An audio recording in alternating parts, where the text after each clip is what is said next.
2026 मध्ये एफडीचे काही नवीन नियम आहेत आणि तेच नवीन नियम आपण आजच्या व्हिडिओमधून पाहणार आहोत। त्यामध्ये कोणकोणते नियम आहेत म्हणजे कशा संदर्भात आहेत ते पाहणार आहोत। त्यामध्ये बघा, एफडी करण्याचे लिमिट एका फायनान्शियल इयर मध्ये किती असते, 2026 मध्ये काय आहे हे पाहणार आहोत। त्यानंतर कितीची एफडी केल्यावरती आपला टीडीएस कट होईल, टीडीएस पासून आपण कसे वाचू शकता याचं सुद्धा सोल्युशन आहे, ते सुद्धा आपण पाहणार आहोत। त्यानंतर फॉर्म 15G आणि 15H कधी भरायचा आणि का भरायचा हे सुद्धा आपण पाहणार आहोत। त्यानंतर एफडीच्या काही इम्पॉर्टंट स्ट्रॅटेजी वरती पण आपण डिस्कस करणार आहोत। मल्टिपल एफडी करून सुद्धा आपण टीडीएस पासून कसे वाचू शकतो, त्यानंतर एफडी लॅडिंगचा यूज आपण कसं करू शकतो, या 5 ते 6 नियम आहेत। त्या नियमांबद्दल आपण आजच्या व्हिडिओमधून डिस्कस करणार आहोत। अतिशय महत्त्वपूर्ण आजचा व्हिडिओ आहे। ज्यांची एफडी आहे किंवा एफडी करणार आहात तर हे नियम तुम्हाला माहित असणं तितकंच महत्त्वाचं आहे। तर हे नियम कोणते आहेत ते डिटेल मध्ये आपण चर्चा करूयात। सो नमस्कार, मी पूनम आणि तुम्ही पाहत आहात पुन्हा एक नवीन अपडेट। तर बघा, एका फायनान्शियल इयर मध्ये किती एफडी आपण करू शकतो। पहिला मुद्दा पाहूयात, एका फायनान्शियल इयर मध्ये आपण किती एफडी करू शकतो। तर एका फायनान्शियल इयर मध्ये 10 लाख लिमिट असते, परंतु या 10 लाखामध्ये फ्रेश एफडी इन्क्लूड केली जाते। जर तुम्ही एखादे रिन्युअल केले आहे किंवा मॅच्युरिटी प्रोसीड केली आहे तर त्यांचे नोटीस इन्कम टॅक्स डिपार्टमेंट कडून मिळत नाही। म्हणजे फ्रेश एफडी लिमिट हे 10 लाख आहे। हे लिमिट बँक स्पेसिफिक असते, प्रत्येक बँक मध्ये हे लिमिट वेगळे असते। बँक स्पेसिफिक हे लिमिट आहे, म्हणजे तुम्ही वेगवेगळ्या बँक मध्ये वेगवेगळी एफडी केली तर ते लिमिट प्रत्येक बँक मध्ये वेगळे असणार आहे। त्यानंतर बघा, जर आपण रिन्युअल केले आहे म्हणजे फॉर एक्झाम्पल 20 लाखाची तुमची एखादी जुनी एफडी आहे आणि आपण रिन्युअल केलं तर बँक इन्कम टॅक्सला रिपोर्ट करत नाही। सर्वात महत्त्वाचं हे एक्झाम्पल आहे की 20 लाखाची जर तुमची जुनी एफडी असेल आणि जर तुम्ही रिन्युअल केलं तर बँक पुन्हा इन्कम टॅक्स हे इन्कम टॅक्सला रिपोर्ट करत नाही।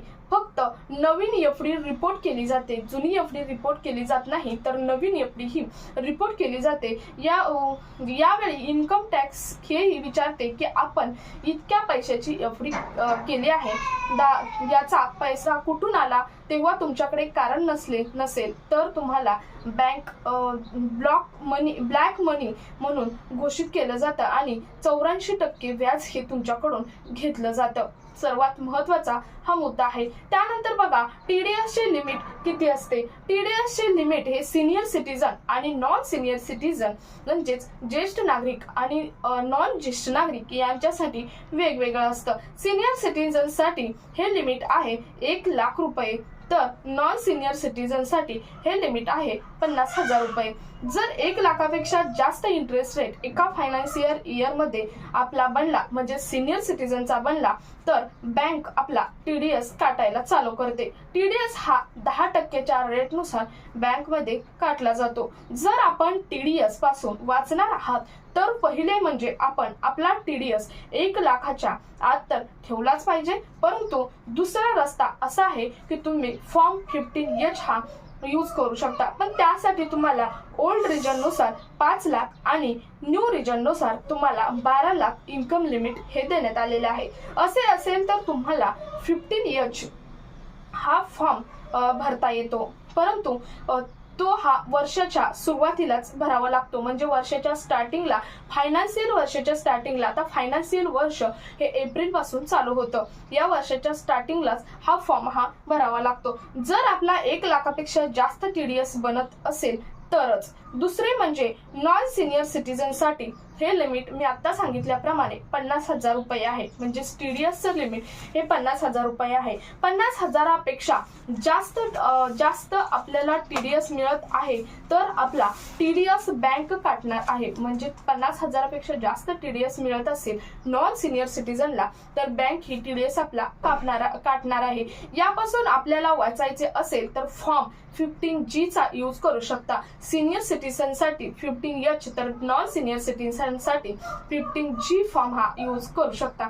यासाठी आपण कधी इलिजिबल आहात, जर आपले total income below basic exemption लिमिटच्या जर खाली असेल तरच तुम्हाला फॉर्म 15 हा भरता येणार आहे। न्यू रिजन मध्ये बेसिक लिमिट 4 लाख रुपये आहे, तर ओल्ड रिजन नुसार बेसिक लिमिट हे 2.5 लाख रुपये आहे। जर आपले टोटल इन्कम हे लिमिटच्या आत आहे तर आपण फॉर्म 15G हा भरू शकतो आणि TDS पासून वाचू शकतो। महत्वाचं म्हणजे जे बेसिक लिमिट आहे TDS चे हे 1,50,000 सिनियर सिटीजन साठी 1 लाख आणि नॉन सिनियर सिटीजन साठी 50 लाख आहे। हे प्रत्येक बँकचे वेगवेगळे असते, म्हणजे हे लिमिट आहे TDS चे लिमिट हे प्रत्येक बँकसाठी वेगवेगळे असते। मी मगाशी सांगितलं होतं मल्टिपल FD करून TDS पासून आपण वाचणार आहात। बघा, सर्वात अतिशय महत्वाचा पॉइंट आहे हा, तुम्ही मल्टिपल FD करून, म्हणजे बऱ्याच जणांना प्रश्न असतो की आपण या बँकेमध्ये आता TDS लिमिट आहे तर आपण